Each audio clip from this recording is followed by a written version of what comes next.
Hello and good evening viewers, कैसे हैं आप लोग। स्वागत है आपका शेयर बाजार ज्ञान की एक और वीडियो में। और आज की इस वीडियो में हम बात करने वाले हैं सीएट टायर्स के शेयर के बारे में। 2460 1.5% के करीब ऊपर फ्राइडे के सेशन के अंदर में। और सीएट से रिलेटेड मैं आज वैल्यूएशंस और टेक्निकल्स दोनों पे ही बात करने वाला हूँ। वैल्यूएशंस महंगी लग रही है इन लेवल्स पे टू स्टार्ट ऑफ, मैं बता देता हूँ। और एक रिपोर्ट भी आई है, काफ़ी इंटरेस्टिंग है, तो उसके ऊपर में भी हम चर्चा करेंगे और फिर फाइनली खत्म करेंगे बात टेक्निकल्स पे। तो अगर आप लोग चैनल पे नए हो तो आप चैनल को प्लीज़ सब्सक्राइब कीजिए ताकि रोज़ आने वाली वीडियोस आपको लगातार मिलती रहे। शुरुआत करेंगे फिलहाल एग्जिस्टिंग वैल्यूएशंस से, डिस्कशन से। तो जो एग्जिस्टिंग वैल्यूएशंस हैं सीएट की रिजल्ट्स आने के बाद में, वो है 30 के मल्टीपल के प्राइस टू अर्निंग रेशियो पे जो है सीएट का शेयर चल रहा है। अगर हम इसके रिजल्ट्स देखेंगे तो रिजल्ट्स काफ़ी अच्छे थे। जो सेल्स है उसके अंदर में बहुत ऐसा ग्रोथ है, ऐसी बात नहीं है। चाहे आप सिक्वेंशली देख लो, 2800 करोड़ से 2900 करोड़ ही आई है। और चाहे आप ईयर ऑन ईयर देख लो तो वो भी 2800 करोड़ ही था, और यहाँ पे भी 2900 करोड़, यानी कि ऑलमोस्ट अराउंड 100 करोड़ का बढ़ोतरी जो है वो सेल्स में देखने को मिला है। जो जंप देखने को मिला है वो देखने को मिला है इनके ऑपरेटिंग प्रॉफिट मार्जिन में। 13% का मार्जिन है, सिक्वेंशली तो सेम ही है, लेकिन लास्ट जून क्वार्टर में जो 6% का मार्जिन था वहां से डबल मार्जिन हो गए, और इसलिए प्रॉफिट में ठीक ठाक बढ़त, 9 करोड़ के बदले 144 करोड़ का इन्होंने प्रॉफिट दर्ज किया है। तो ये है मोटा मोटा चीजें अबाउट द नंबर्स। अब फाइनेंशियल्स के ऊपर में मुझे महंगा क्यों लग रहा है उसके पीछे मैं आपको एक रीजन बता देता हूँ कि अगर हम इसका, जैसे स्टार्टिंग में बताया कि 30 का पी मल्टीपल चल रहा है सीएट का, राइट। और यहाँ पे अगर आप इसका एवरेज पी मल्टीपल देखोगे 10 साल का तो 13-14 का है। तो 13-14 के मल्टीपल पे चलता रहा 10 साल तक, और उसके बाद में 29 का हो गया, तो डबल डबल 29 से भी ज्यादा, ऑलमोस्ट 30 है इस टाइम पे।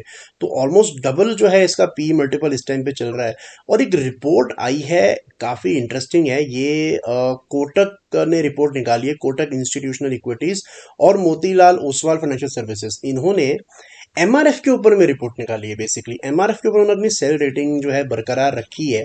और उन्होंने कहा क्या है, मेन मोटी बात उन्होंने क्या बोला है कि जो मार्जिन है ना वो पीक आउट हो चुके हैं।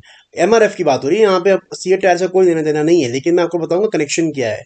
तो उन्होंने ये कहा है कि जो मार्जिन वो पीक आउट हो चुके हैं, और जो भी इनके टेलविंड्स थे, टेलविंड्स यानी कि जो बढ़त एकदम से आई है because of the lower costing, raw material costing जो इनकी कम हुई है क्रूड ऑयल का कम होने की वजह से, तो उसकी वजह से जो इनका जो प्राइसिंग के अंदर में इम्पैक्ट आना था वो ऑलरेडी आ चुका है। और पिछले 2-3 हफ्तों से क्रूड ऑयल के प्राइसेस महंगे हुए हैं, ना कि सस्ते हुए हैं। तो आगे आने वाले क्वार्टर के अंदर में इतने सस्ते रॉ मटेरियल इनको दोबारा नहीं मिलने। और अगर आप दोबारा से इस बात को कनेक्ट करोगे, एमआरएफ जो कि एक बहुत बड़ी टायर कंपनी है in terms of market cap, almost I think the best company in India right now in terms of market cap, अगर आप कंपेयर करोगे सीएट से, तो इस साल जो जो इस क्वार्टर में जो मार्जिन इंप्रूव इनके हुए हैं, जिसकी मैंने बात करी, 13% जो 6% से हुए हैं, उसके अंदर बहुत बड़ा इम्पैक्ट मटीरियल कॉस्ट है, जो 68% से घट के 59% इनको पड़ा है। तो जो 9% इन्होंने मटेरियल कॉस्टिंग में बचाया वो आगे इनको अवेलेबल शायद ना हो, ये मानना है कोटक इंस्टीट्यूशन और मोतीलाल ओसवाल का। तो इसीलिए मेरे को लगता है कि वैल्यूएशंस इसके स्ट्रेच्ड हैं। और अगर आप सीएट का चार्ट देखोगे, जो अगर हम डेली चार्ट देखेंगे, वीकली बाद में देखेंगे, तो अगर डेली चार्ट आप देखोगे तो सिंस जुलाई 6 जो इसका लास्ट बड़ा मूव आया था, 18-19% ये भाग गया था और 2485 के ऊपर में क्लोजिंग दिया था। जुलाई 6 से आज आ गया 6 अगस्त, कल आएगा 7 अगस्त। एक महीने से the share has gone absolutely nowhere, it has gone absolutely nowhere. आज भी 2460 के ऊपर है, तो बिल्कुल सो गया है ऐसा लगता है शेयर। और this is basically called a perfect consolidation, right. अब कंसोलिडेशन के बाद generally the stock goes up, लेकिन यहां से सीएट को ऊपर जाने के लिए कोई रीजन दिखता तो नहीं है लॉजिकली, ठीक है। तो अब क्या हो सकता है यहां से, तो उसके लिए मैं वीकली चार्ट दोबारा ओपन करूंगा और आपको मैं दिखाता हूं कि यहां पे क्या हो सकता है। तो देखिए, पहली चीज जो मुझे नजर में आती है वो है कि शेयर बहुत ज्यादा दूर भाग गया है अपनी 20 मूविंग एवरेज से। और जब भी कोई शेयर अपनी 20 मूविंग एवरेज से बहुत दूर चला जाता है, घूम के उसको अपनी 20 मूविंग एवरेज पे आना ही आना होता है।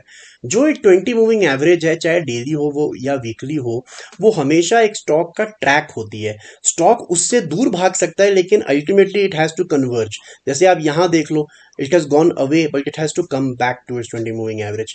आप यहाँ देख लो, it has gone away but it has to come back to the 20 moving average. Same चीज जो है यहाँ पे भी होगी।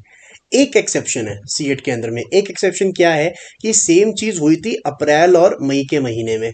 एक बहुत बढ़िया रैली मिली थी यहाँ पे, आप देखो, जब शेयर 1400 से 2200 रुपए भाग गया 3-4 हफ्तों के लिए, और फिर 3-4 हफ्तों के लिए कुछ भी नहीं किया। जो चीज हमारे को यहाँ पे भी होती हुई नजर आ रही है, ठीक है, सेम चीज हमारे को यहाँ पे दिखी थी, फिर एकदम से 20% का मूव देखने को मिला।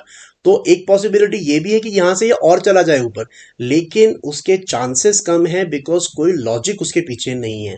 तो जिन लोगों ने खरीदा हुआ है, पहली बात तो ये, आप यहाँ खरीदना नहीं है, राइट, बिकॉज यहाँ पे अगर आप खरीदोगे तो आपके लिए रिस्क टू रिवॉर्ड तो बहुत ही अनफेवरेबल हो जाता है। दूसरी चीज ये है कि जिन लोगों ने खरीदा हुआ है उनको स्टॉप लॉस लगा के रखना है 2000 रुपए का। आई नो 2000 बहुत नीचे है, लेकिन उसका रीजन क्या है इतना नीचे स्टॉप लॉस होने का? बिकॉज 4 हफ्ते से पहले तो कुछ किया नहीं है, ये कोई रेंज भी नहीं है इतनी बड़ी। यहाँ पे ऐसा नहीं है कि ये 2400 तोड़ देगा तो बहुत बड़ी गिरावट आ जाएगी, ये एक नॉर्मल कंसोलिडेशन हो रही है।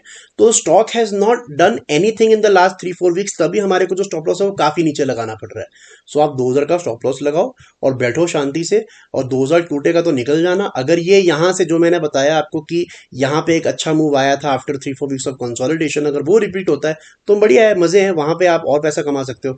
लेकिन यहाँ पे और इन्वेस्ट और ऐड नहीं करना है फिलहाल के लिए। टायर सेक्टर के जितने भी शेयर्स हैं उनके मार्जिन स्पीक आउट हो गए हैं, और जो कि बात सही भी लग रही है। So I would say that CEAT has done really good, लेकिन now it is time to be little cautious.